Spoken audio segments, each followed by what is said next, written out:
الشیطان الرجیم بسم اللہ الرحمن الرحیم وبہ نستعین وهو خیر المعین۔ سلسلہ کلام سیرہ تربیتی انبیاء میں جاری تھا اور عرض کیا تھا کہ حضرت آدم علیہ السلام نے تربیت کے عنوان سے جن قوانین پر عمل کیا وہ قوانین الہی تھے، اور وہ قوانین ایسے ہیں کہ جو اول سے آخر تک جاری اور ساری رہیں گے، اور تمام انبیاء انہی قوانین پہ چلتے ہوئے پوری بشریت کو منزل کمال کی طرف لے کے جائیں گے۔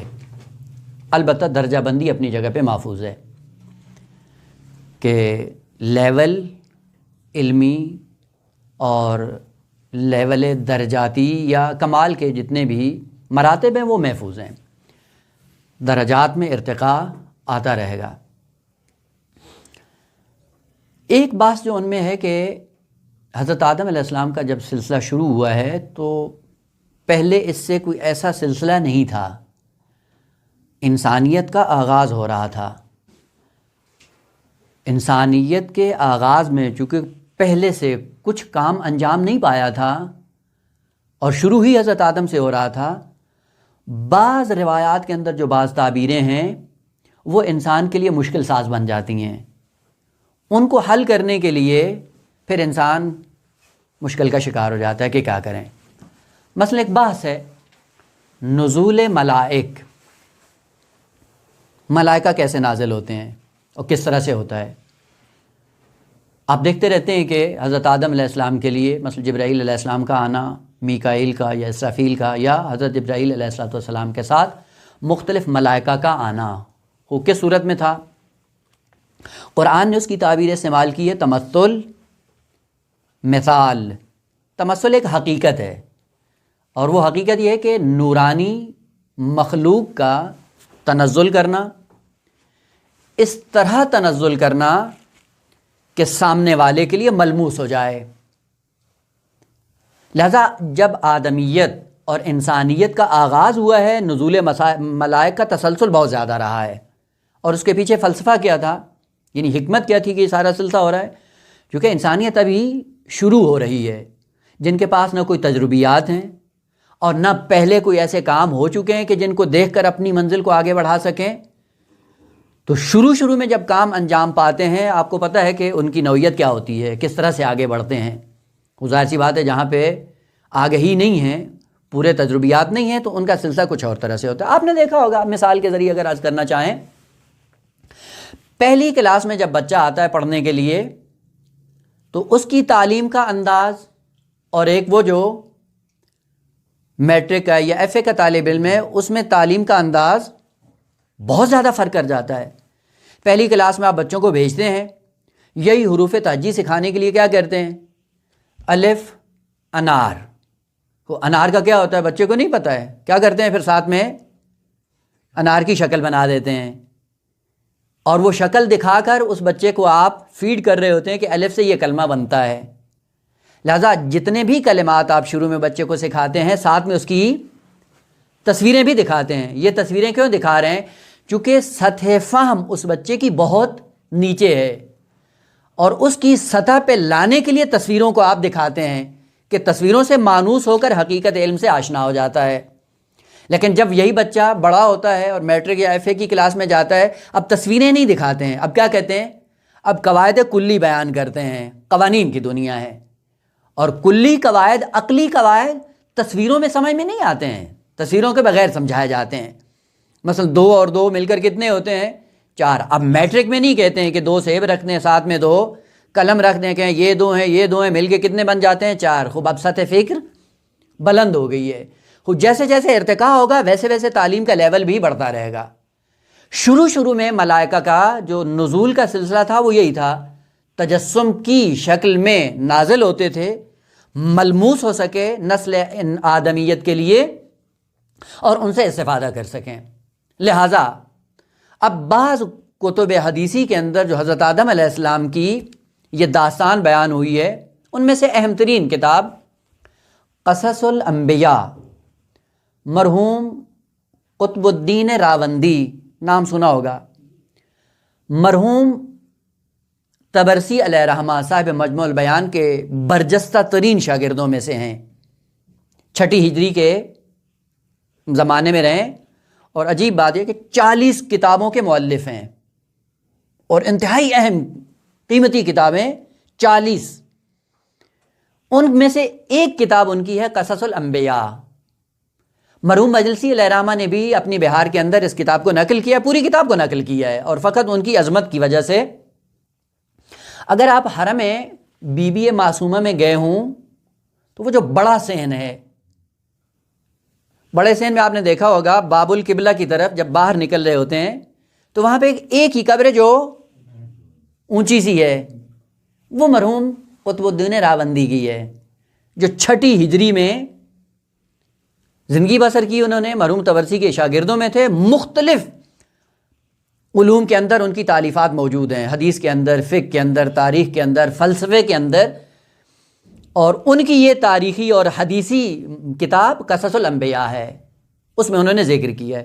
اور 800 سال بعد یہی حرم کی تجدید بنا ہوئی، اور تجدید بنا کے بعد وہ پتھر قبر کا اڑ گیا، قبر منکشف ہو گئی 800 سال کے بعد، مرحوم آغا مرشی کے زمانے میں۔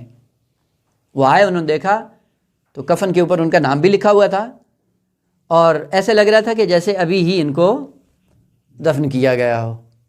اس نام کو پڑھنے کے بعد آغا مرشی کے حکم سے اس قبر کو سین سے اونچا کیا گیا۔ وہ ایک عالم دین کی قبر ہے، اور اس کی عظمت کا خیال رکھتے ہوئے کہیں ایسا نہ ہو کہ سطح اس کی برابر۔ اور آپ نے دیکھا ہے کہ ایک فقہی مسئلہ ہے کہ قبر کو زمین سے اونچا کرنا مکروہ ہے، لیکن بعض استثناءات ہیں، ان میں سے معصومین کی قبور مستثنا ہے، علماء دین کی قبور کو زمین سے اونچا کر کے زیارتگاہ بنانا یہ بھی مستثنا ہے۔ آغا مرشی کے حکم سے یہ قبر بلند ہوئی، اور آج بھی ہے، آپ جا کر دیکھ سکتے ہیں۔ قطب الدین راوندی کی یہ کتاب قصص الانبیاء، اس میں فصل نمبر 6 اور صفحہ نمبر 56 مفصل حدیث ہے۔ اب وہ حدیث پوری بیان کرنا مقصود نہیں ہے، فقط وہ جو ہماری بات سے مربوط ہے وہ مطالب آپ خود جا کر مراجعہ کر سکتے ہیں، بہار کے اندر بھی یہ موجود ہے۔ وہ یہ ہے کہ سب سے پہلے قانون الہی، حضرت آدم علیہ السلام مریض ہوتے ہیں، البتہ اس بیماری سے پہلے عرض کیا تھا کہ حضرت حابیل علیہ السلام نے قربانی دی، قابیل نے اس کے ساتھ حسد کیا، حسد کرنے کے بعد ان کو قتل کیا، شہید ہو گئے۔ شہادت کے بعد قابیل فرار کر گیا، یعنی مکہ کی سرزمین میں جو زندگی بسر کر رہا تھا وہاں سے نکل گیا، ڈر اور خوف کی بنیاد پہ کہ باپ کا سامنا نہ کرنا پڑے۔ گیا کہاں پہ ہے روایات کے اندر کہ یمن کی طرف نکل گیا، پہاڑیوں پہ زندگی بسر کرتا تھا، اور وہیں پہ اس کی نسل آگے بڑھتی چلی گئی، اور اپنا سلسلہ اس نے نظام زندگی وہیں پہ معین کر لیا۔ حضرت آدم علیہ السلام آخر عمر میں حابیل شہید ہو گئے۔ شہادت کے بعد خالق کائنات نے حضرت شیث علیہ السلام کی شکل میں اولاد دی، اور حضرت شیث علیہ السلام سب سے پہلا فرد انسانی جس نے باقاعدہ کعبہ کی تعمیر کی ہے۔ حضرت آدم علیہ السلام نے کعبہ کی جگہ کو مشخص کیا، اور کوئی بلڈنگ نہیں تھی، یعنی کوئی کمرہ نہیں تھا۔ سب سے پہلا فرد جس نے کعبہ کی تعمیر کی وہ جناب شیث ہیں۔ اور دوسری خصوصیت جناب شیث کی یہ تھی کہ جتنی زندگی حضرت آدم علیہ السلام زندہ رہے، یہ کعبہ سے باہر نہیں گئے، ہمیشہ کعبہ میں ہی رہتے تھے، یعنی اسی سرزمین مکہ میں، اور وہیں سے دین الہی پہ خود بھی عمل کرتے تھے، اور جس کو بھی کوئی مسئلہ پوچھنا ہوتا تھا وہ آتے تھے وہیں خانہ کعبہ میں، اور حضرت شیث علیہ السلام سے ملتے اور اپنی مشکلات پوچھ لیتے۔ آپ کو پتہ ہے کہ حضرت آدم علیہ السلام کی نسل جو اولاد ہے وہ یہیں پہ تھی، فقط یہ کہ قابیل چلا گیا یمن میں، اور یہ سلسلہ بڑھتا چلا گیا نسل کا، اور ظاہراً 700 سال تک حضرت آدم علیہ السلام زندہ رہے۔ 700 سال کے بعد مریض ہوتے ہیں۔ مریض ہونے کے بعد حضرت آدم نے جناب شیث کو بلایا۔ ایک قانون جو حضرت آدم علیہ السلام نے وہاں پہ ذکر کیا وہ یہ تھا کہ بیٹا میں اب زندگی کے آخری مرحلے میں پہنچ گیا ہوں، کچھ قوانین الہی ہیں صحیفہ کی شکل میں جو میرے سرانے کے نیچے ہیں، میرے مرنے کے بعد آپ میرے وصی ہیں، ان کو اٹھا لو اور ان کے مطابق آپ کو زندگی بسر کرنی ہے۔ سوال، کیوں حضرت آدم علیہ السلام نے یہ وصایت کا اعلان کیا؟ یہیں سے پتہ چلتا ہے کہ مکتب اسلام کے اندر کوئی نبی اس وقت تک دنیا سے جاتا نہیں ہے جب تک کہ اپنے وصی اور جانشین کا اعلان نہ کرے. یہ فقط پیغمبر اسلام کے لیے نہیں ہے، قانون الہی ہے. اور وہ بھی حضرت آدم علیہ السلام نے ذکر کیا کہ بیٹا یہ میری وجہ سے نہیں ہے، یہ خالق کا حکم ہے. اس حکم کی تعمیل کرتے ہوئے مجھ پہ ضروری ہے کہ میں وصایت کر کے جاؤں، اور یہ وصایت آپ کی ذمہ داری، میرے بعد آپ خلیفہ ہیں، جانشین ہیں، وصی ہیں. لیکن یاد رکھو کہ میں آخری مرحلے میں ہوں، آپ جاؤ. اور عرض کیا ہے کہ ملائکہ کا نزول کس طرح سے ہوتا تھا؟ تمثل کی صورت میں، اور ملائکہ سے ملاقات ہوتی رہتی تھی. لیکن حضرت شیث علیہ السلام نے حضرت آدم علیہ السلام کے اس فرمان کے مطابق اس سے پہلے جناب جبرائیل کو نہیں دیکھا تھا. باپ کا حکم سنا، نکلے. باپ نے کیا کہا کہ میں مریض ہوں اور میری مرض کا علاج یہ ہے کہ جاؤ بہشت سے ملائکہ سے کہو کہ سیب دیں، اور وہ جب میں سیب کھاؤں گا تو میں شفا پا جاؤں گا. آپ جاؤ، جا کے ملائکہ سے میرے لیے سیب لے کے آؤ بہشت سے. تعجب کی بات ہے. اس کا مطلب ہے کہ ولی خدا کا ارتباط ہے ملائکہ کے ساتھ بھی، اور ارتباط ابھی بہشت اور جنت سے منقطع نہیں ہوا ہے. روایت یہ بتاتی ہے، البتہ ضمناً یہ اشارہ کر دوں کہ یہ روایت امام صادق علیہ السلام سے ہے، مفصل روایت ہے، 2-3 صفحات پر مشتمل ہے، آپ خود جا کر مراجعہ کر سکتے ہیں. اور یہ آپ کو عرض کر دوں بے عنوان اصل موضوعی کہ سند کی بررسی کرنے کی ضرورت نہیں ہے. سند ٹھیک ہے، سند میں کوئی جھول نہیں ہے، کوئی مشکل نہیں ہے، سند کے اعتبار سے معتبر ترین سند ہے. حضرت شیث نکلتے ہیں مکہ کی سرزمین سے. اب کدھر جا رہے ہیں؟ جہاں پہ باپ نے حکم دیا ہے. راستے میں جناب جبرائیل ملائکہ کی بزم کے ساتھ سامنے آتے ہیں. سوال کرتے ہیں کہ کہاں جا رہے ہو اے شیث؟ پہلے سلام کیا، سلام کرنے کے بعد کہاں جا رہے ہو؟ پلٹ کر جناب شیث علیہ السلام نے سلام کا جواب دیا اور کہا من انت یا عبداللہ، آپ کون ہو؟ یہ تعبیر بتاتی ہے کہ اس سے پہلے جناب جبرائیل کو حضرت شیث نے نہیں دیکھا ہے. وہ اگر دیکھا ہوتا تو پہچانتے، چونکہ نہیں دیکھا تھا، پہلی بار ملاقات ہو رہی تھی اور نہیں جانتے تھے کہ یہ کون ہے، اس لیے سوال کیا کہ یا عبداللہ من انت، آپ کون ہو؟ جبرائیل نے عرض کیا کہ میں جبرائیل ہوں اور یہ ساتھ میں میرے معاونین ہیں. کہا کہ میرے باپ نے تمہیں سلام بھیجا ہے اور مجھے ماموریت دی ہے کہ میں آپ کی خدمت میں آؤں اور جنت سے سیب لے کر آؤں کہ میرے والد محترم مریض ہیں. وہیں پہ جناب جبرائیل کہتے ہیں کہ اے شیث، آپ کی بھی یہ عظمت ہے، اور خالق کائنات سلام بھیج رہا ہے اور اس نے حکم دیا کہ تم واپس چلے جاؤ کہ بابا تمہارا دنیا سے جا چکا ہے. وہیں پہ جناب شیث علیہ السلام نے گریہ کرنا شروع کیا. جناب جبرائیل نے تسلی دی. تسلی دینے کے بعد یہ پوری روایت ہے، یعنی میں اپنی طرف سے کچھ بھی نہیں کہہ رہا، یہ صرف روایت کا ترجمہ ہے جو آپ جا کر دیکھیں گے. صرف چند نکات جو اہم ہیں ان کی طرف خاص کر اشارہ ہوگا. پلٹ کر آتے ہیں، دیکھا کہ حضرت آدم علیہ السلام کے سرانے وہ صحیفہ پڑا ہوا ہے، وصیت نامہ، جس کا حضرت آدم علیہ السلام نے ذکر کیا تھا. صحیفہ اٹھایا. صحیفہ اٹھانے کے بعد جبرائیل نے بشارت دی کہ آج کے بعد تم ان کے وصی ہو، جانشین ہو، آج کے بعد ہدایت کا سلسلہ تیری ذات سے شروع ہوگا. روایت کے یہ جملے ہیں کہ حضرت شیث علیہ السلام نے جب دیکھا باپ دنیا سے چلے گئے ہیں اور یہ پہلا فرد ہے جو دنیا سے جا رہا ہے، یہ کس کی ذمہ داری ہے؟ دوسرا مطلب، اور حضرت آدم معصوم ہے، اولاد حضرت آدم کی بہت زیادہ ہے، لیکن بقیہ اولاد معمور نہیں تھی، فقط شیث علیہ السلام معمور تھے. وہ کیا تھا؟ کہا کہ غسل، کفن، دفن، نماز جنازہ کا یہ آپ کی ذمہ داری ہے. یہی سے پتہ چلتا ہے کہ معصوم کے جتنے بھی امور ہیں بعد از معصوم، وہ کون انجام دیتا ہے؟ معصوم ہی انجام دیتا ہے. اور ادھر سے معصوم ایسا ہے کہ جس کے پاس ید طولہ نہیں ہے، وہ ابتدائی انسان ہے، معلومات نہیں ہے. حضرت جبرائیل نے کہا کہ ہم اسی لیے آئے ہیں کہ آپ کو بتائیں کہ انسان جب دنیا سے جاتا ہے اس کے غسل، کفن، دفن کو کس طرح سے انجام دیا جائے. پوری تعلیم جناب جبرائیل علیہ السلام نے دی کہ بابا کو غسل اس طرح سے دینا ہے، کفن اس طرح سے دینا ہے، اور بین الرکن والمقام حضرت آدم علیہ السلام کو پہلے دفن کیا گیا. بعد میں داستان آئے گی کہ کیا ہوا. یہ ساری تعلیم دینے کے بعد اسی صحیفے کے اندر وصیت تھی جناب شیث کو حضرت آدم کی کہ بیٹا جب مجھے غسل و کفن دے دینا، جب دفنانا تو دفنانے کے لیے وہی کھجور کا درخت جو بہشت سے ہماری بقا کے لیے خالق کائنات نے دنیا میں بھیجا تھا، اس کھجور کے درخت کی سبز 2 ٹہنیاں میرے دونوں بغلوں میں رکھ کر مجھے دفنا دینا، جو آج بھی ہمارے لیے استحباب ہے کہ میت کے ساتھ جریدتین رکھنا کیا ہے؟ مستحب ہے۔ اس کا مطلب ہے کہ جو اس زمانے میں حکم آیا تھا وہ آج تک موجود ہے، نسخ نہیں ہوا ہے، چونکہ بعض احکام شرعی ایسے ہیں جو ہر زمانے میں رہے ہیں، قابل نسخ نہیں تھے، قیامت تک جاری رہیں گے۔ ان میں سے ایک حکم یہ ہے کہ جب میت کے ساتھ آپ جریدتین رکھتے ہیں، یہ استحباب ہے اور نسخ نہیں ہوا ہے، ہر نبی کے زمانے میں رہا ہے۔ سوال، جریدتین کو کیوں رکھو؟ استحباب کیوں ہے؟ فلسفہ کیا ہے؟ اس کی حکمت کیا ہے؟ اور خصوصیات جو حضرت آدم علیہ السلام نے ذکر کی اس صحیفے کے اندر، وہ یہ تھی کہ یہ بہشتی درخت ہے اور بہشتی درخت سے نسل انسانی آگے بڑھتی ہے۔ یہیں سے پتہ چلتا ہے کہ انسان کو خلق ہی بہشت کے لیے کیا گیا ہے۔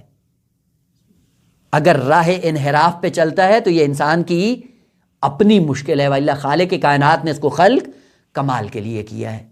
اگر یہ فطرت پہ باقی رہے تو ہمیشہ جاتا کہاں ہے؟ اسی کمال کی طرف جس کے لیے خالق کائنات نے اس کو خلق۔ آقا یہ چھوٹا سا مسئلہ ہے بہشت۔ امیر المومنین علیہ الصلوۃ والسلام جنگ صفین سے جب واپس آ رہے تھے کوفہ کی طرف، اور بعض مسائل کو مد نظر رکھتے ہوئے امیر المومنین علیہ السلام نے وہاں پہ ایک خطبہ دیا، اور خطبہ دینے کے بعد اپنے اصحاب کو مخاطب کیا، اور وہاں پہ بہشت کی خصوصیات کو تھوڑا بہت امام علیہ السلام نے ذکر کیا۔ ذکر کرنے کے بعد امام جملہ فرماتے ہیں کہ اگر تمہیں پتہ چل جائے کہ بہشت کیا ہے تو اس بہشت کی حقیقت کو درک کرنے کے بعد تم امیر المؤمنین کی اس بزم میں ایک لمحے کے لیے بیٹھنے کے لیے تیار نہیں ہوگے، فوراً چاہو گے کہ میں منتقل ہو جاؤں اسی مقام کے لیے جس کے لیے خالق کائنات نے مجھے دنیا میں بھیجا ہے۔ لیکن امیر المؤمنین علیہ السلام نے فرمایا دیکھو یہ بہشت ہے، وہ کمال، وہ درجہ کا وہ سطحی افراد کے لیے خالق کائنات نے رکھا ہے، بالا ترین درجہ اس کا لقاء ہے۔ اس کی حقیقت کون درک کرے گا؟ معلوم نہیں ہے۔ بس یہ بہشتی درخت جو بنا میں جریدتین آیا ہے، اور یہ ایک شرعی سنت کے طور پر پورے انبیاء کی زندگیوں میں رہا ہے، اس سے پتہ چلتا ہے کہ خالق کائنات نے اس کو کمال کے لیے خلق کیا ہے، اس کو لقاء کے لیے خلق کیا ہے، اور یہ بہشت کے درخت یہ ذریعہ ہیں انسان کو کمال تک پہنچانے کا۔ خود جریدتین پہ عمل ہوا۔ اسی حدیث میں امام فرماتے ہیں کہ جب غسل اور کفن اور دفن کی بات آئی، اس سے پہلے نماز جنازہ پڑھانی تھی۔ نماز جنازہ کے لیے حضرت شیخ علیہ السلام نے حضرت جبرائیل علیہ السلام کی خدمت میں عرض کی کہ آئیے آپ نماز پڑھائیے۔ حضرت جبرائیل کہتے ہیں کہ اے اللہ کے نبی، اے حضرت آدم کے وسیع، آپ پڑھیے۔ کیوں؟ کہا کہ آپ کے والد وہ تھے جو ہمارے مسجود تھے، اور خالق کائنات نے جو ان کو برتری دی تھی وہ برتری اب بھی محفوظ ہے، اور وہی برتری آپ میں منتقل ہوئی ہے۔ ہم وسیع معصوم پہ تقدم نہیں رکھتے، ہم اپنے امام پہ سبقت نہیں لیتے ہیں۔ خوب، آپ کے باپ بھی ہمارے امام تھے، آپ بھی ہمارے امام ہیں۔ یہاں سے ایک چیز جو سمجھ میں آتی ہے وہ یہ تھی کہ حضرت آدم علیہ السلام جو مسجود بنے تھے ملائک کے لیے، شخص آدم نہیں تھے، مقام آدمیت تھا، مقام انسانیت تھا۔ جو بھی مقام انسانیت پہ آتا ہے وہ مسجود ملائک ہوتا ہے، شخص آدم معیار نہیں تھے۔ اور یہی وجہ ہے کہ حضرت شیخ پہ وہ تقدم نہیں لیا انہوں نے۔ حضرت شیخ سے کہا کہ آپ آگے بڑھیے، آپ نماز جنازہ پڑھائیے۔ نماز جنازہ پڑھائی۔ نماز جنازہ پڑھانے کے بعد بین الرکن والمقام حضرت آدم علیہ السلام کو دفن کر دیا گیا۔ آپ کو پتہ ہے کہ اگر بین الرکن والمقام، اور جناب حوا علیہ السلام ان کی قبر بھی بین الرکن والمقام ہے، اور روایت کے اندر جملے کہ کئی ایسے انبیاء ہیں جو بین الرکن والمقام دفن ہیں، ایک آدھا نہیں، کئی ایک۔ اور آپ جب زیارت امیر المومنین پڑھنے جاتے ہیں تو کیا کرتے ہیں؟ جب سلام بھیجتے ہیں امیر المومنین پہ تو ساتھ میں کیا کرتے ہیں؟ السلام علیک وعلی ذجیعیک آدم و نوح۔ جو آپ کے اغل بغل میں ہیں، ایک کون ہے؟ آدم، دوسرے کون ہے؟ حضرت نوح۔ خود دفن کہاں پہ کیا ہے؟ بین الرکن والمقام۔ خوب یہاں کیا آ کے سلام کرتے ہیں؟ امیر المومنین کے دائیں بائیں یہ کیا کر رہے ہیں؟ یہ وہ مشکل تھی کہ جب پورا سلسلہ انسان کو معلوم نہیں ہوتا چہ بس مشکل کا شکار ہو جاتا ہے۔ دفن حضرت شیث علیہ السلام نے وہیں پہ کیا ہے، بین الرکن والمقام۔ انشاءاللہ حضرت نوح علیہ السلام کے سلسلے میں جب منتقل ہوں گے وہاں پہ عرض کریں گے کہ حضرت نوح علیہ السلام کے زمانے میں جو طوفان آیا تھا اور اس طوفان کے سلسلے میں کعبے کے اندر پانی اتنا آیا تھا جس کی وجہ سے جتنی قبریں تھیں ویران ہو گئی، اور اس میں حضرت آدم علیہ السلام کی قبر بھی نمایاں ہو گئی۔ اس نمایاں ہونے کے بعد مأموریت تھی حضرت نوح علیہ السلام کی کہ اپنے والد کو اٹھا لو، یہاں سے اٹھا کر ان کو نجف کی، آج کی جو سرزمین نجف، وہاں پہ جا کے دفن کرو کہ یہاں پہ تمہارے اس سلسلے کا آخری نبی جو آئے گا اس کے وسیع کا یہ مقام ہے، وہاں پہ جا کر ان کو دفن کر دو، مأموریت تھی۔ اور ساتھ میں حضرت امیر المؤمنین کی قبر بھی جناب نوح علیہ السلام نے کھودی، اور اپنی قبر بھی وہیں پہ کھودی، اور کھودنے کے بعد وصیت کی کہ مجھے بھی مرنے کے بعد یہاں پہ دفن کر دیا جائے۔ پس پہلی مرتبہ بین الرکن والمقام دفن ہوئے ہیں، اور طوفان نوح کے بعد حضرت نوح علیہ السلام اس کشتی پہ سوار کر کے اپنے والد بزرگوار کو لے کر آئے اور مقام نجف میں آ کر ان کو دفن کر دیا۔ بس موجود ہیں یہاں پہ، اگرچہ وہاں پہ پہلے دفن ہوئے تھے۔ وہ حضرت آدم علیہ السلام نے دفن کی، حضرت آدم علیہ السلام کو دفن کر دیا جناب شیث نے، اور حضرت جبرائیل علیہ السلام اپنی پوری فوج کے ساتھ جب واپس جانے لگے، حضرت شیث علیہ السلام نے وحشت اور خوف محسوس کرتے ہوئے گریہ کرنا شروع کیا۔ وہاں پہ جناب جبرائیل نے تسلی دی، اور تسلی دینے کے بعد کہا کہ آپ پریشان نہ ہوں، میں انشاءاللہ تسلسل کے ساتھ آپ کی خدمت میں آتا رہوں گا اور آپ کو تسلی دیتا رہوں گا۔ دیکھیں کیا حکمت ہے کہ انسان جب پریشان ہوتا ہے اور اس کی تسلی کے لیے جب جبرائیل جیسی شخصیت آئے تو یہ اس کا مقام بتاتا ہے کہ کوئی مقام معمولی نہیں۔ اب سوال، حضرت شیث علیہ السلام کو مشکل کیا تھی؟ آیا دنیا کا خوف تھا؟ اگر دنیا کا خوف ہو تو دنیا کے خوف کو دور کرنے کے لیے جبرائیل کو نہیں بھیجا جاتا ہے۔ خوف کس چیز کا ہے؟ فقد نبی کا، باپ کا نہیں، ایک اللہ کا نبی جو واسطہ فیض ہے خالق اور مخلوق کے درمیان، جس کے تسلسل یہ پوری نعمات کا سلسلہ جاری ہے، وہ دنیا سے چلا گیا، اب ہم کیا کریں؟ یہاں پہ جبرائیل نے کہا کہ میں تسلی دے رہا ہوں، آتا رہوں گا، یعنی آج کے بعد یہ سلسلہ فیض میں اس کڑی کا ایک سلسلہ آپ ہیں، اور آپ کے ساتھ یہ تسلسل میرا باقی رہے گا۔ اور آپ نے دیکھا ہے کہ پیغمبر اسلام کے لیے کہ دنیا سے جانے کے بعد جناب سیدہ بہت زیادہ گریہ کرتی تھیں، بابا کے لیے بہت روتی تھیں، اور بار بار جو بی بی کے لیے جبرائیل کا تسلسل سے نازل ہونا اور بی بی کا محدثہ قرار پانا، وہ بھی اسی سلسلے کی ایک کڑی تھی کہ جب بھی کوئی شخص اس منزل پہ پہنچتا ہے کہ معصوم کے فقدان کو جب برداشت نہ کر رہا ہو، کمال کی اس منزل پہ آ جائے، خالق کائنات نزول ملائکہ کا سلسلہ جاری کر دیتا ہے۔ اور یہ فقط اماموں کے لیے نہیں ہے، رسولوں کے لیے نہیں ہے، انبیاء کے لیے نہیں ہے، جو بھی اس کمال پہ آ جائے کہ جس کے لیے یہ چیز گران گزرے کہ نبی کا فقدان ہو رہا ہے اور وہ باب رحمت بند ہونے جا رہا ہے، اس چیز کا جب مشاہدہ کرتا ہے، خالق کائنات اٹھا کر اسی منزل کمال پہ پہنچا دیتا ہے۔ وہ کیوں ہمیں ترغیب دلائی جاتی ہے کہ غیبت کبریٰ کے زمانے میں مسلسل یہ دعا کیا کرو، کیا ہے؟ اللہم انا نشکو الیک فقد نبینا وغیبت ولینا وقلت عددنا وکثرت عدونا۔ عجیب بات ہے، یہ کیوں؟ یہ تربیت کا سلسلہ ہے جو آپ کو غیبت کبریٰ میں سکھایا جا رہا ہے کہ آپ اس کمال پہ کیوں نہیں آتے ہو، آپ کے اندر یہ احساس پیدا کیوں نہیں ہوتا ہے کہ آپ فقد نبی اور غیبت ولی کو کیسے برداشت کر جاتے ہو؟ کیوں آپ کے اندر یہ تڑپ پیدا نہیں ہوتی؟ وہ کہا جس دن آپ کے اندر یہ تڑپ پیدا ہو جائے گی، قرآن کی آیت ہے الذین قالوا ربنا اللہ ثم استقاموا، پھر استقامت سے کام لیا، تتنزل علیہم الملائکہ، یعنی سنت خدا ہے، قانون خدا ہے، آپ اس مرتبے پہ آؤ، نزول ملائکہ کا سلسلہ آپ پر بھی جاری و ساری رہے گا۔ ضمناً یہ عرض کر دوں کہ نزول ملائک سے مراد یہ نہیں ہے کہ جب بھی ملک آتا ہے تو شریعت کا حکم لے کے آتا ہے، نا، شریعت کا اختصاص فقط انبیاء کے لیے ہے، یعنی ملائکہ جو نازل ہوتے ہیں انبیاء پر وہ شریعت لے کے آتے ہیں، لیکن شریعت سے ہٹ کر بھی نزول ملائک ہوتا ہے یا نہیں ہوتا ہے؟ ہوتا ہے۔ پس نزول ملائک دو طرح سے ہے، کبھی اسرار عالم لے کر آتے ہیں کسی معصوم اور ولی کی بارگاہ میں، اور کبھی اللہ کا پیغام یعنی شریعت، قانون ہدایت لے کر آتے ہیں۔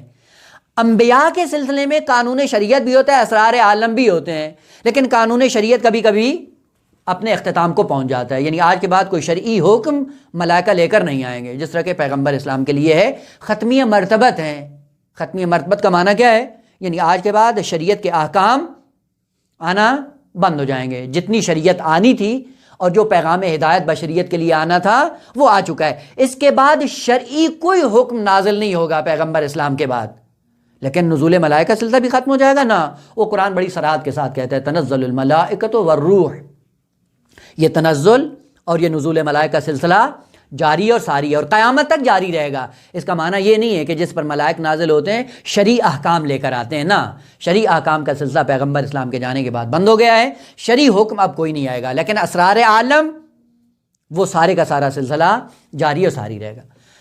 حضرت شیخ علیہ السلام وسیع حضرت آدم قرار پائے، اور وسیع قرار پانے کے بعد یہ سنت اور قانون الہی رائج ہو گیا کہ جب بھی کوئی معصوم اس دنیا سے جائے گا وہ اس وقت تک جا نہیں سکتا جب تک کہ اپنا وسیع معین نہ کر دے، اور وہ جو وسیع معین کرے گا وہ بھی حکم خدا سے ہوگا، اپنی مرضی سے نہیں ہوگا۔ لہذا قرآن کی تعبیر کہ یا ایھا الرسول بلغ ما انزل الیک من ربک، آپ کا کام کیا ہے؟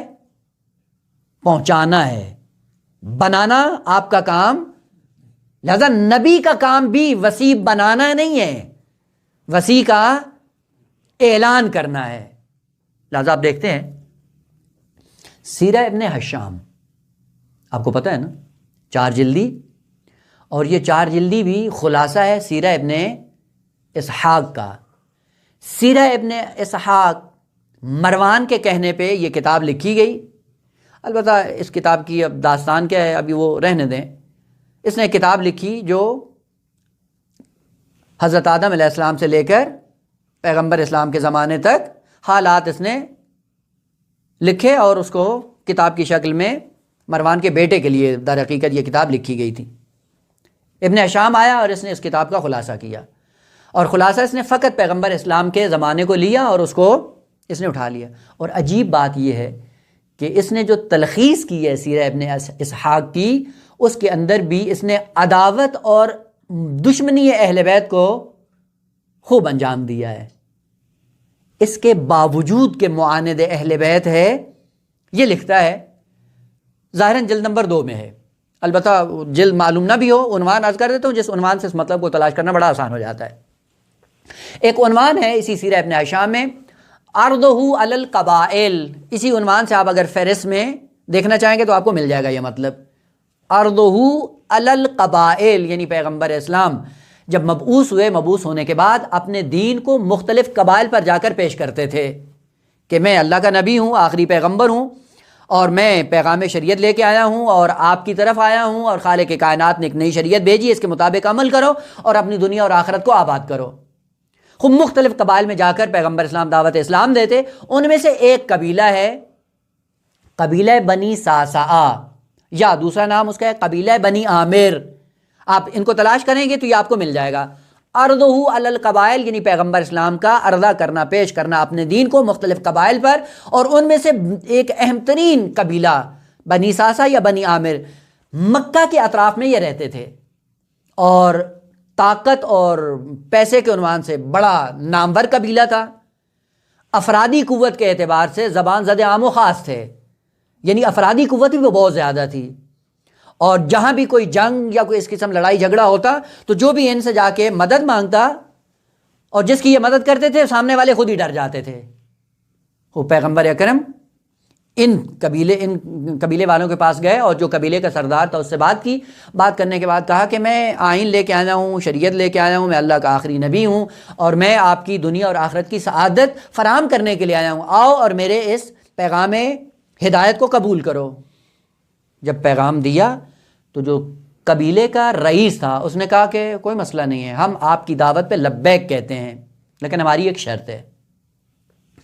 شرط یہ ہے کہ آپ اپنا جو اعلان کر رہے ہیں ہم آپ کی مدد کریں گے، مالی اعتبار سے جتنا مال چاہیے ہوگا دیں گے، افرادی قوت کے اعتبار سے جتنی طاقت و توانائی چاہیے ہوگی ہم دیں گے، ہر میدان میں ہم آپ کی اعانت کریں گے، مدد کریں گے، لیکن ہماری ایک شرط ہے کہ ہمیشہ تک آپ کو اس دنیا میں نہیں رہنا ہے، آپ چلے جائیں گے دنیا سے، ہمارے ساتھ یہ معاہدہ کریں کہ آپ کے جانے کے بعد آپ کا جو جانشین ہوگا وہ ہمارے قبیلے سے ہو۔ پیغمبر اسلام خوب عام اگر سیاسی آدمی ہوتا تو فوراً قبول کر لیتا کہ میرا آئین بھی ہو، میرا چرچا بھی ہو، میں کامیاب بھی ہو جاؤں، میرے مرنے کے بعد یہ جہاں جہنم مجھ سے کیا مطلب ہے، وہ مرنے کے بعد خوب فوراً قبول کر ہوتا ہے نا۔ آج کل سیاسیوں نے جب ووٹ لینے ہوتے ہیں بدبختوں نے تو نہ جانے کتنے کتنے وعدے دیتے ہیں، اور جب آ جاتے ہیں پوسٹ پہ تو بدبخت ختم، ہر چیز نابود، انتہائی جھوٹے ترین افراد دھوکہ دیتے ہیں۔ وہ کیا ہے، چند دن کی دنیا ہے، اس میں اپنا اقتدار جماؤ، مرنے کے بعد کون دیکھتا کہ کیا ہوا کیا نہیں ہوا۔ وہ عام سیاسی آدمی ہوتا فوراً قبول کر لیتا، اور ان کو پتہ بھی ہے کہ اتنا بڑا قبیلہ ہے، پیسے کی کمی نہیں، افرادی قوت اتنی زیادہ ہے کہ اگر یہ مل جاتے تو فوراً وہی کام، نہ آپ کو شیب ابی طالب میں قید ہونا پڑتا اور نہ مسلمانوں پہ اتنا فشار آتا، اور ان کی اگر شرط کو پیغمبر اسلام قبول کر لیتے۔ لیکن وہاں پہ یہی ابن ہشام لکھتا ہے کہ پیغمبر اسلام نے جواب دیا کہ الامر للہ یضعہ حیث یشاء، یہ میرے اختیار میں نہیں ہے، میری جانشینی میرے اپنے اختیار میں نہیں ہے، یہ اللہ کے ہاتھ میں ہے۔ یضعہ حیث، یہ اللہ کی مشیت کے مطابق ہے، وہ کس کو میرا جانشین قرار دے گا۔ یہ کیا دلیل ہے کہ آغا نبی بھی اپنا جانشین اپنی مرضی سے انتخاب نہیں کرتا ہے، ایک بات، اور اس وقت تک یہ دنیا سے نہیں جاتا جب تک کہ اپنے وصی کا اعلان نہ کر دے۔ پس دو قانون الہی ہیں کہ جب بھی معصوم دنیا سے جائے گا، ایک اپنے وصی کا اعلان کیے بغیر جا نہیں سکتا، دو اپنی مرضی کے مطابق اپنے جانشین کا انتخاب نہیں کر سکتا، اللہ کی مرضی کے مطابق جس کا خالق کائنات حکم دے گا اسی کا اعلان کر کے جائے گا۔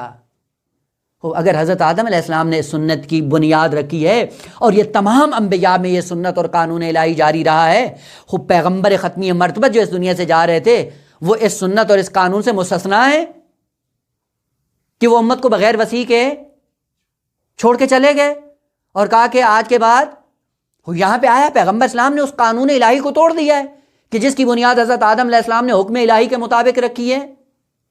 ہوگا اگر حضرت آدم علیہ السلام نے اس کی بنیاد رکھی اور ہر نبی اس قانون پہ عمل کرتا آ رہا ہے تو جو ختمی مرتبت ہیں وہ کیسے اس قانون کو نظر انداز کر کے اس دنیا سے چلے گئے؟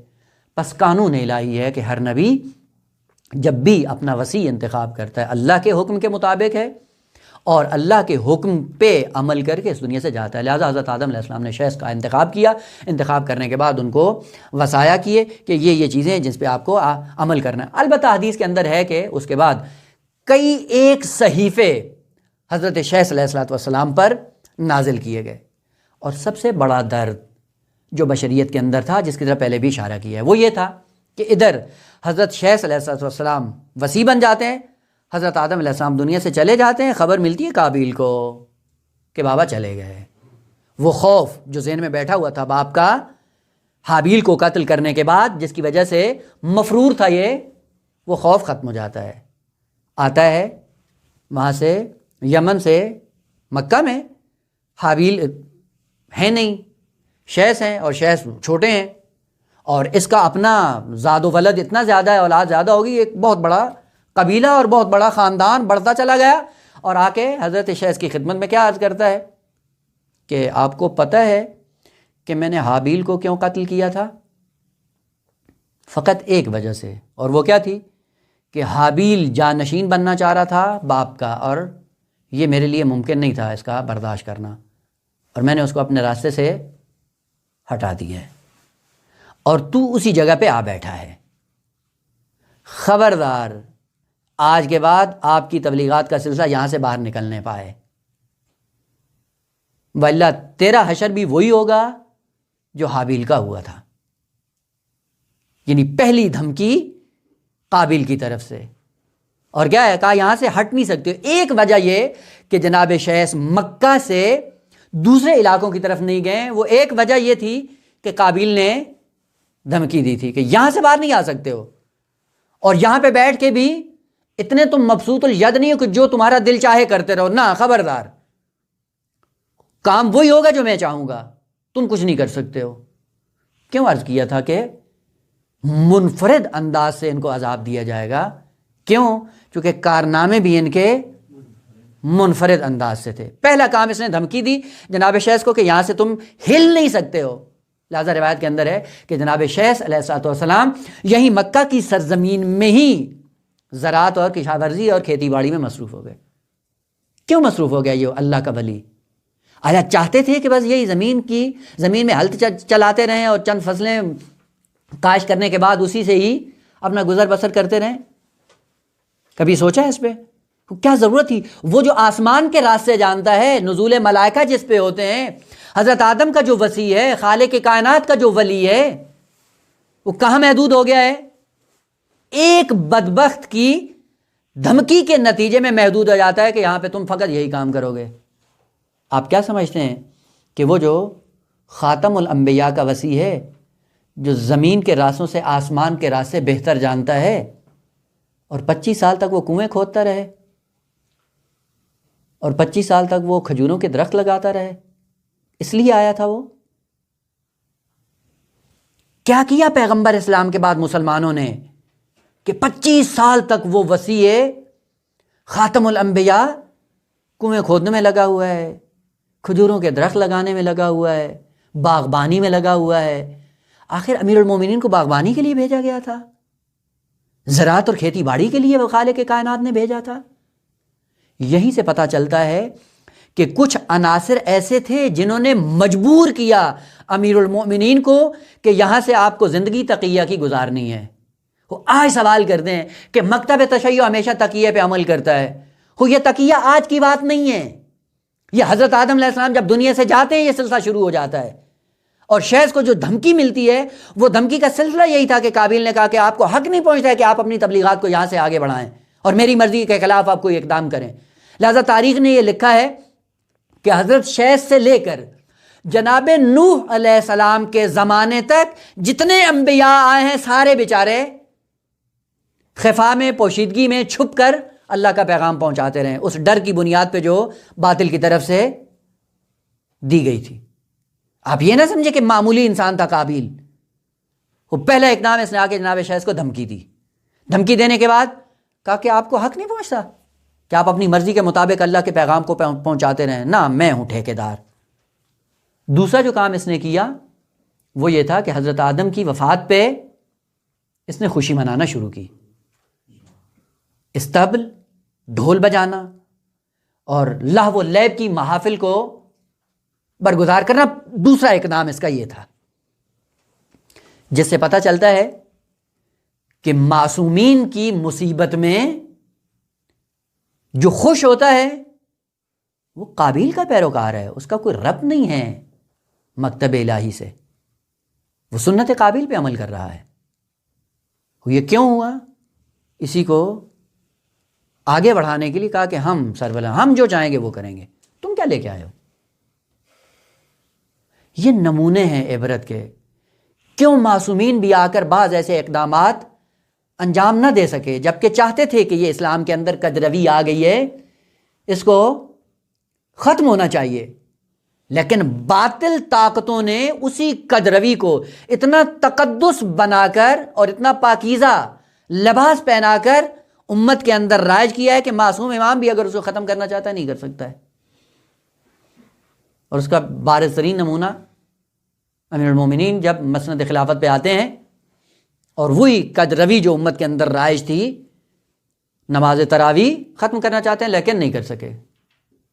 کس طرح سے یہ لباس تقدس پہن کر معاشرے کے اندر رائج کی گئی کہ آج بھی وہ مشکل اور وہ بدعات موجود ہیں بشریت کے اندر۔ خوب، دوسرا کام اس نے یہ کیا۔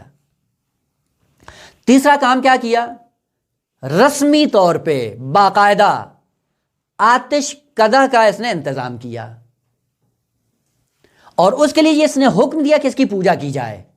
جو اس کی پوجا نہیں کرے گا اس کو زندہ نہیں چھوڑا جائے گا۔ اور قبیلہ بھی تھا، نسل بھی تھی، اولاد بھی اتنی زیادہ تھی، اور آہستہ آہستہ اس نے آ کر یعنی ان کاموں کی اس نے بنیاد رکھنا شروع کر دی۔ اب پتہ چلتا ہے نا کہ کیوں منفرد انداز سے عذاب کیا جائے گا. اسی لیے روایت کے یہ جملے ہیں کہ اس کے بعد جتنے بھی انحرافات ہیں دین سے ان سب میں یہ شریک ہے، چونکہ بانی ہے یہ. اگر قتل ہوتا ہے تو یہ شریک ہے، اگر اولیاء الہی کے ایام ولادت و شہادت پہ لہو و لعب کا انتظام ہوتا ہے اس میں یہ شریک ہے، اور اگر کہیں پہ بت پرستی اور شرک کی تعلیمات کا سلسلہ جاری ہوتا ہے اس میں بھی یہ شریک ہے. یہ اس نے سلسلہ جاری کیا، اور حضرت شیخ علیہ السلام نے اپنی اسی محدودیت کے سائے میں کھیتی باڑی میں مصروف ہو کر انہی تعلیمات کو جاری رکھنا شروع کر دیا جو خالق کائنات کی طرف سے ان پر نازل ہوئی تھیں. سوال یہ ہے کہ حضرت شیخ علیہ السلام کس حد تک کامیاب ہوئے اور کس طرح سے انہوں نے پیغام ہدایت کو محفوظ رکھا اور محفوظ رکھنے کے بعد آئندہ نسلوں تک منتقل کیا. یہ خود ایک پھر قانون الہی ہے. سوال آیا مشکلات میں انسان کی کوئی ذمہ داری نہیں بنتی کہ پیغام ہدایت کو چھوڑ دے اور پیغام ہدایت کو چھوڑ کر کہ جی ہاں جی یہ مسائل ہیں، یہ مشکلات ہیں، اور ان مشکلات کے ہوتے ہوئے میری تو ذمہ داری نہیں بنتی ہے. اتنی مشکلات میں کیا کروں، میرے بیوی ہیں، بچے ہیں، اولاد ہیں، میری اپنی زندگی ہے، اور ادھر سے دشمن بھی نہیں چاہتا ہے اور اس کی طرف سے بھی اتنا زیادہ دباؤ ہے، پریشر ہے کہ جس کی وجہ سے میں کام انجام نہیں، تو اس کا مطلب ہے کہ ذمہ داری ختم ہو جاتی ہے. حضرت شیخ علیہ السلام کہہ سکتے تھے کہ قابل نے دھمکی بھی دی ہے اور اس کا نفوذ مکے تک بھی ہے، طاقت بھی ہے، پیسہ بھی ہے، اولاد بھی ہے، افراد بھی ہیں، اور اس نے محدود بھی کر دیا، لہذا میں بالکل سب دین سے دستبردار ہو کے اپنی دنیاوی زندگی میں مصروف ہو جاؤں. یہ ہے ذمہ داری یا نہ؟ اس کے بعد بھی دین کی نسبت انسان کی ذمہ داری ختم نہیں ہوتی. خوب اگر یہی قانون ہوتا تو کربلا میں یہ ہمیں دکھائی نہ دیتا. کون سا وہ عالم ہے کہ امام حسین علیہ السلام شہید ہو جاتے ہیں، وہ خاتون جس کی یہ ذمہ داری نہیں تھی، جس کو خالق کائنات نے اس کام کے لیے خلق نہیں کیا تھا کہ شہداء اور مکتب الہی کا پیغام آئندہ نسلوں تک جا کر پہنچائے. اور یہ بشریت کے منہ پہ تماچا ہے کہ تم جو اپنے آپ کو مرد کہتے ہو اور مرد کی ذمہ داری ہے کہ مکتب الہی کا تحفظ کرے، کوئی ایسا مرد نہیں تھا جو ذمہ داری کو انجام دیتا. اور اس عالم میں بی بی امام سجاد کے نقش قدم پہ چلتے ہوئے اسی مکتب الہی کو زندہ رکھتی. کتنی مشکلات ہیں، اور ان مشکلات کے ہوتے ہوئے مکتب الہی کو بیان کرنے سے بی بی نے ایک لمحہ بلکہ ایک قدم بلکہ ایک انچ اپنے آپ کو پیچھے نہیں رکھا ہے. اور دشمن بھی جب زخم زبان لگاتا ہے تو بی بی پلٹ کر منہ توڑ جواب دیتی ہیں کہ ہم ہی وہ وارث ہیں مکتب الہی کے کہ جن کے گھر میں یہ مکتب پلتا ہے، اور جن کے گھر میں پلتا ہے اسی کو اس کا درد ہوتا ہے. وہ کبھی مکتب کو نابود ہوتے ہوئے نہیں دیکھ سکتے ہیں. آج آغا ہماری ذمہ داریاں یا ہماری مشکلات جناب زینب سے بڑھ کے ہیں. کتنی آسائش اور امنیت میں رہتے ہوئے ہمارے اندر یہ جرت پیدا نہیں ہوتی پیغام ہدایت کو عام کرو. چھوٹا سا نمونہ ہے، اس پہ سوشل میڈیا پہ ایک بات کرتے ہوئے ہم ڈرتے ہیں. جی سوشل میڈیا پہ دیں گے ہوگا کیا؟